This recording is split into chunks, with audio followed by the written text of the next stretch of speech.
महाभारत की कथा है, जब कौरव पांडवों का युद्ध निश्चित होना था, महाभारत, उस वक्त अर्जुन और दुर्योधन दोनों ही कृष्ण भगवान के पास में आए सहायता मांगने के लिए। भगवान कृष्ण ने दोनों को कहा कि आप आए हैं, विश्राम करिए, कल सवेरे जो आएगा सबसे पहले मैं उसको सहायता दूंगा, मेरा नियम है। दोनों को विश्राम करवा दिया। दुर्योधन सवेरे उठा, उसको लगा कि कहीं अर्जुन पहले ना पहुंच जाए वरना मदद उसकी हो जाएगी, इसलिए ये तो उठा, नाया धोया भी नहीं, मुंडू धोयोग नहीं धोयो पूगो भगवान कर। भगवान ने दुर्योधन को पहले आते देखा तो थोड़ा आराम कर लिया, लेट गए, क्योंकि भगवान भीतर से तो भक्त के ही पक्ष में रहते हैं। अर्जुन जी उठे हैं, तैयार हुए हैं, आए हैं, देखा भगवान सो रहे हैं, विश्राम कर रहे हैं, तो भगवान के चरणों की ओर एक बोरी पड़ी थी, उस पर बैठ गए। और दुर्योधन भगवान के सर की तरफ बैठा था सोफा सेट पे, हीरा थी। और दुर्योधन को अभिमान था कि मैं तो हस्तिनापुर का राजा हूं, ऑलरेडी पहले से ही। और अर्जुन तो चरणों की ओर बैठ गए दास भाव से कि हम भगवान के दास हैं। पर भगवान जब उठे तो आप भी विचार करें, समझदार हैं, कोई आपके सर की तरफ बैठा है, कोई आपके पैर की तरफ बैठा है, आप उठेंगे तो आपको पहले कौन दिखेगा? जो पैर की तरफ बैठा वही तो दिखेगा। अर्जुन पैर की तरफ है, भगवान की चरण की ओर है, इसलिए भगवान ने अर्जुन को देखा और कहा, आओ अर्जुन। जितने में दुर्योधन बोला, पहले तो मैं आया, ये तो बाद में आया। आपने कहा था ना पहले आएगा उसको मदद दूंगा, मैं आया पहले, मुझसे बात करो, इससे क्या बात करते हो? भगवान बोले, दिखने में मुझे अर्जुन पहले दिखाई दिया, आने में आए होंगे श्रीमान जी आप पहले, इसलिए मैं दोनों को सहायता दूंगा, चिंता मत करो, तुमको भी तुमको भी। भगवान बोले, एक तरफ तो मेरी एक अक्षौणी नारायणी सेना रहेगी, दूसरी तरफ मैं अकेला रहूंगा, और वो भी बिना शस्त्र, मैंने प्रतिज्ञा करी है, हाथ में शस्त्र नहीं उठाऊंगा। बोलो क्या चाहिए, सेना या कृष्ण? दुर्योधन को लगा कि ये बिना शस्त्र रहेंगे अकेले, तो इनको वहां ले जाकर आले में बैठाकर इनकी पूजा थोड़ी करवानी है, युद्ध करना है भाई, सेना होगी तो लड़ेगी, जीतेंगे। तो वो बोला, हमें तो सेना चाहिए। भगवान ने आज्ञा करी, नारायणी सेना दुर्योधन के साथ रवाना हो गई। अर्जुन पीछे नाचने लगा, मुझे तो भगवान ही चाहिए थे, मुझे पता है जिस तरफ कृष्ण होंगे विजय उसी पक्ष की होगी। लेकिन जब युद्ध आरंभ हुआ, पितामह भीष्म को पता चला कृष्ण ने प्रतिज्ञा करी है कि वो हाथ में शस्त्र नहीं उठाएंगे, बिना शस्त्र युद्ध किए करेंगे। तो पितामह भीष्म ने भी प्रतिज्ञा कर ली। कृष्ण अपने आप को समझते थे, क्योंकि भीष्म पितामह तो विपक्ष में है, कृष्ण के सामने है। भीष्म पितामह ने कहा, कृष्ण अपने आप को समझते क्या है, बिना शस्त्र के क्या वो हमको जीत लेंगे? हम क्या क्षत्रिय नहीं है, वीर नहीं है, हम योद्धा नहीं है? क्या ये हमारा अपमान नहीं है? इतने बड़े योद्धा से बिना शस्त्र युद्ध करके और युद्ध जीत जाए, ऐसी कोई प्रतिज्ञा होती है? अगर कृष्ण प्रतिज्ञा कर सकते हैं तो भीष्म भी प्रतिज्ञा करता है, शांतनु का बेटा, गंगा का बेटा है। मैं भी प्रतिज्ञा करता हूं कि वासुदेव कर चक्रण धरहूं, तुमको मुख न दिखाऊं, लाजत है मोरी गंगा जननी, शांतनु सुतन न कहा। अगर मैंने कृष्ण के हाथ में शस्त्र नहीं दिलवा दिया तो मेरा नाम भीष्म नहीं, मैं शांतनु का बेटा नहीं कहलाऊंगा, गंगा का पुत्र नहीं कहलाऊंगा। कृष्ण के हाथ में शस्त्र गिरा के रहूंगा, मैं प्रतिज्ञा करता हूं। युद्ध आरंभ हुआ। एक दिन, 2 दिन, 3 दिन युद्ध के बीते। धीरे धीरे कौरव पक्ष में हानि होने लगी।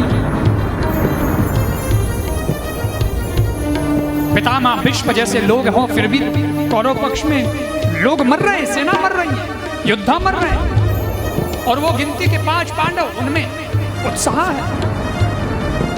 तब दुर्योधन टेढ़ी नजर से भीष्म पितामह की ओर देखते हुए बोला, लगता है तन से तो कुछ लोग हमारे साथ हैं, लेकिन वो मन से हमारे साथ नहीं। मन से युद्ध नहीं हो रहा, कौरव पक्ष में इतनी हानि हो रही है, भीष्म पितामह ने जब ये सुना तो भीष्म पितामह समझ गए कि ये इशारा है मेरी ओर। आए दुर्योधन, क्या कहते हो? क्या डर है तुझे? मृत्यु का डर है? मरने का डर है? सुन, आज रात तेरी पत्नी भानुमति को मेरे कक्ष में शिविर में भेज देना। आशीर्वाद दे दूंगा अखंड सौभाग्यवती भव का। फिर तू मरेगा नहीं।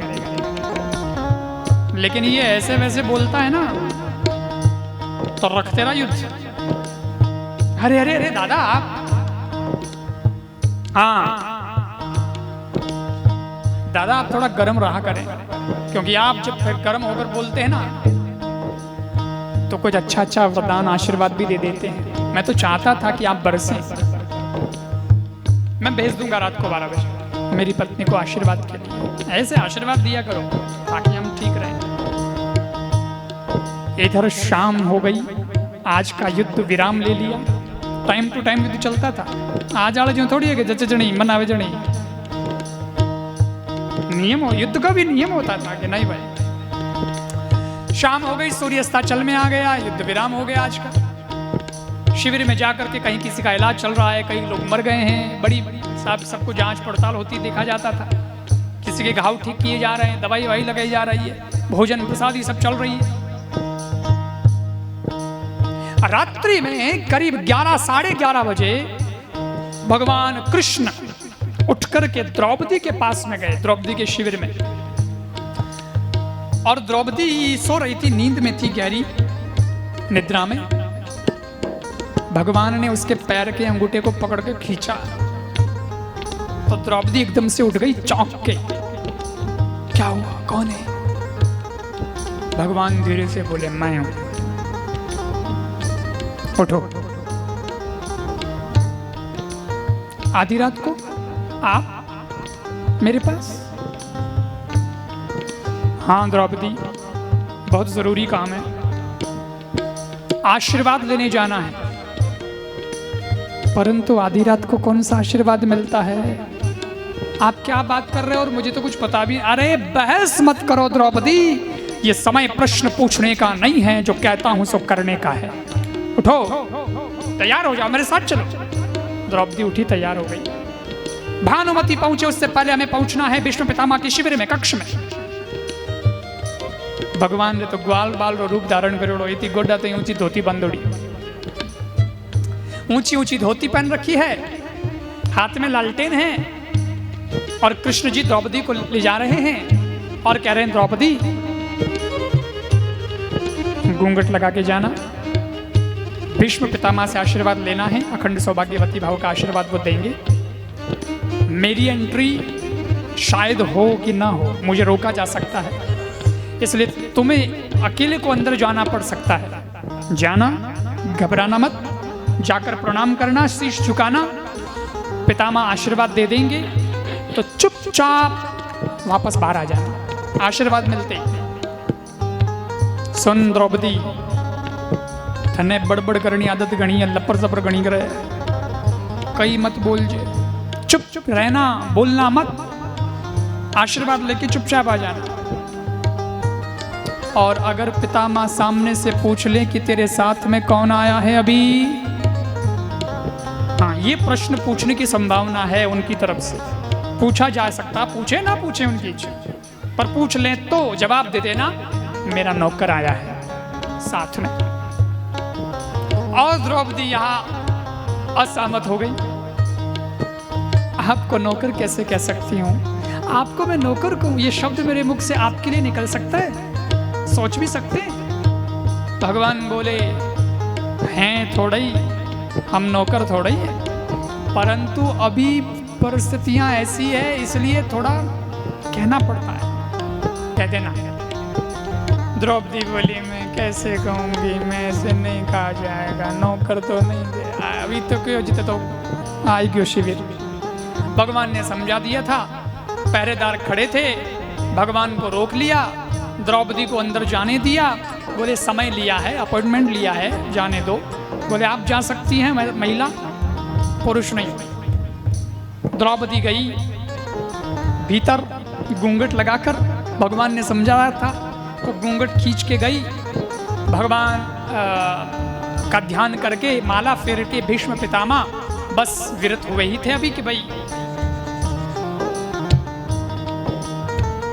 12 बजे तक माला फेरने का नियम था, फिर सोना, दिन भर युद्ध करना। तो जैसे ही माला फेर के आंख से लगा के उसको रखा और ये पहुंच गई 12 बजते। अच्छा 12 बजे किसको पहुंचने का टाइम दिया था भीष्म पितामह ने? दुर्योधन की पत्नी को, उसका नाम था भानुमति। तो भीष्म पितामह को संदेह कुछ नहीं था, डाउट होने का सवाल ही नहीं था, और उन्होंने ये सोचा कि भानुमति आई है। और द्रौपदी ने जैसे ही भीष्म पितामह को प्रणाम किया, शीश झुकाया, भीष्म पितामह ने बिना पूछे, बिना कंफर्मेशन के आशीर्वाद दे दिया, अखंड सौभाग्यवती भव। अखंड सौभाग्यवती का मतलब तो यही हुआ ना कि तुम्हारा पति सुरक्षित रहे, सेफ रहे, तो सौभाग्यवती। और इतना बड़ा आशीर्वाद, और वो भी भीष्म पितामह जैसी विभूति के मुख से निकलना सफल तो होना ही था। और जैसे ही द्रौपदी को आशीर्वाद मिला, भगवान ने मना किया था मत बोलना कुछ भी, लेकिन आशीर्वाद मिल गया, पावर आ गया, तो अब रहा नहीं गया। और द्रौपदी ने तुरंत घूंघट ऊपर करके कहा, पितामह कल से ध्यान रखिएगा, 5 में से 1 का भी बाल बांका नहीं होना चाहिए। उसके तो 5 पति हैं द्रौपदी के, पांडव, देखो 5 में से 1 भी कम नहीं होना चाहिए। भीष्म पितामह ने जब ये देखा, और पितामह, द्रौपदी तू, मैंने तो भानुमति को बुलाया था, तू कैसे आई? आशीर्वाद तो उसको मिलना चाहिए था। द्रौपदी बोली, पितामह मैं भी आ गई तो क्या बुरा है, मैं आपकी पुत्र वधू नहीं हूं, मैं आपके घर की बहू नहीं हूं? सो तो है, तो क्या फिर आप भेदभाव रखते हैं? क्या मैं आशीर्वाद की अधिकारिणी नहीं हूं, मुझे आशीर्वाद नहीं मिलना चाहिए?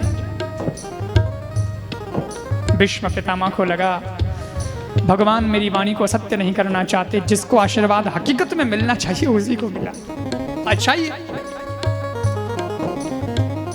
पर एक क्षण बाद भीष्म पितामह की आंखों का रंग बदल गया, बोलने का ढंग बदल गया। भीष्म पितामह बोले, द्रौपदी जी पितामह, इतनी रात गए तुम आई कैसे? अकेली आई हो कि तुम्हारे साथ कोई आया है?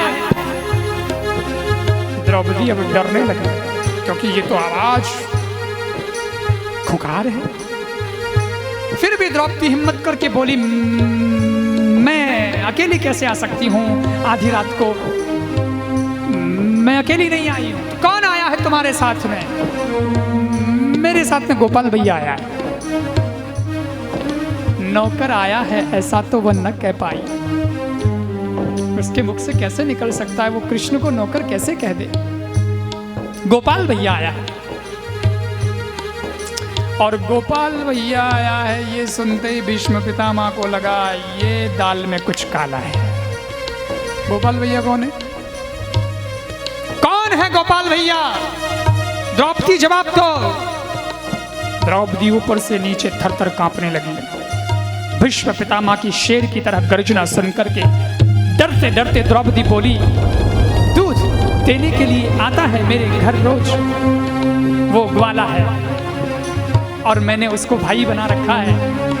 तो सवेरे ही मैंने उसको कह दिया था कि आज आना, रात को मुझे दादा के पास आशीर्वाद लेने जाना है। वो बहुत अच्छा है, मुझे बहन मानता है, भाई है, और वो आ गया है, और उसी के साथ में वापस चली जाऊंगी, चिंता वाली बात नहीं है। भीष्म पितामह ने कहा, सो तो ठीक है, लेकिन मैं देखना चाहता हूं तुम्हारा गोपाल भैया दिखता कैसा है। मैं देखना चाहता हूं तेरे गोपाल भैया। द्रौपदी को पसीना छूटना शुरू हुआ। अगर ये आएंगे और देखेंगे तो गड़बड़ हो जाएगा, इसलिए द्रौपदी उनको समझाने की कोशिश करती है। आप बहुत बड़े बहुत बड़े व्यक्ति हैं पितामह, और आप जैसी विभूति एक ग्वाले के लड़के को देखे, ये कोई ठीक तो नहीं है। आधी रात का समय है और वह तो एक सामान्य सा लड़का है, एक गोपाल भैया को क्या देखना, गोपाल भैया तो गोपाल भैया ही है, और उसके साथ मैं आई हूँ, उसके साथ चली भी जाऊंगी, आप बैठे, चिंता न करें। पितामह ने कहा, चिंता की बात छोड़ो, जो ठान लिया है भीष्म ने वो करके रहता है। द्रौपदी बाहर चलो, मैं देख रहा हूं। भीष्म पितामह आए गेट तक, वहीं गेट पे भगवान खड़े थे। कहां है तुम्हारा गोपाल भैया? भगवान सामने आए। माँ बाप सेवक हाजिर है, मैं ही गोपाल भैया हूं। लालटेन थी भगवान के हाथ में, भीष्म पितामह ने अपने हाथ में ले ली, ऊपर करके उसकी रोशनी को लौ को तेज किया, नजदीक जाकर देखा और फिर कहा, ओ तो ये है तेरा गोपाल भैया, पहचान गए? भीष्म पितामह बोले कृष्ण से, कालिए छलिए नटखट, जानता हूं तुम्हें, बहुत अच्छे से जानता हूं। छल तो यहां भी कर लिया तुमने, मैंने तो भानुमति को बुलाया था, तुम बीच में टपक गए। कोई बात नहीं, कोई बात नहीं, लेकिन कल से युद्ध में मैं क्या करता हूं वो भी चुनौती होगी, देखना तो। भगवान टेढ़ी नजर से द्रौपदी तरफ देख रही है, मन में कह रही है, द्रौपदी थारी पंचायती रो परिणाम है, तने मैं कियो नहीं, लपर चपर मत कर जे, तू बोल तो रही तो बोल। खैर भगवान ने मुस्कुराए, भगवान तो चल दिए। अगले दिन युद्ध की कमान पितामह भीष्म ने संभाली। भीष्म पितामह को लगा आज युद्ध बहुत सीरियसली करना पड़ेगा, ऐसा युद्ध कर रहे हैं, प्रत्येक सैनिक उनको देखकर डरता है, क्योंकि उनके धनुष से तीर छूटते हैं, एक के अनेक तीर हो जाते हैं, और प्रत्येक योद्धा में भीष्म नजर आने लगा। कोई किसी को देखता है तीर चलाते तो बस एक ही कहता है, भीष्म आया, भीष्म आया। और भीष्म ने आज अर्जुन को टारगेट बनाया।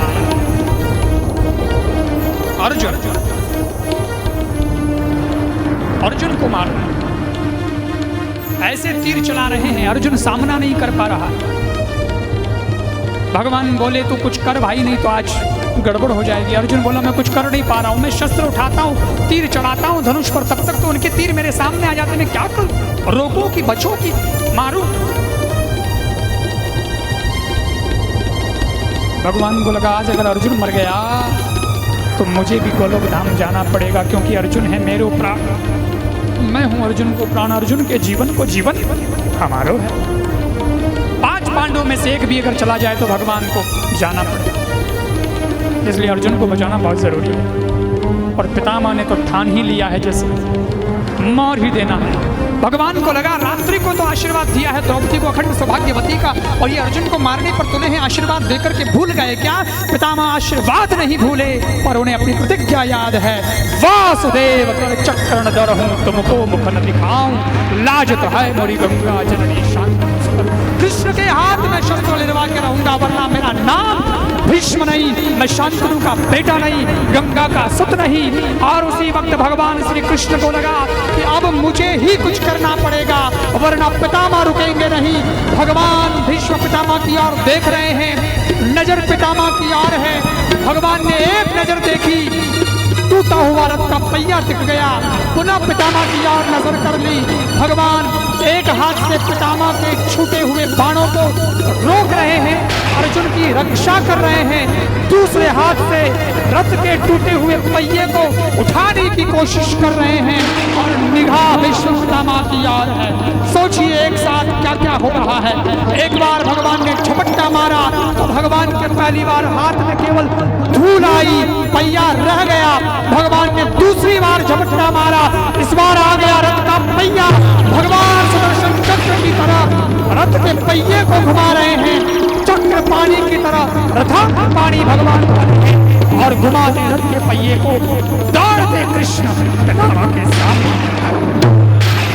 लेकिन जैसे ही भीष्म पितामह के सामने भगवान पहुंचे, भीष्म पितामह ने अपने धनुष और बाण नीचे गिरा दिए, अपना प्रयास खत्म कर दिया और कृष्ण से बोले, बस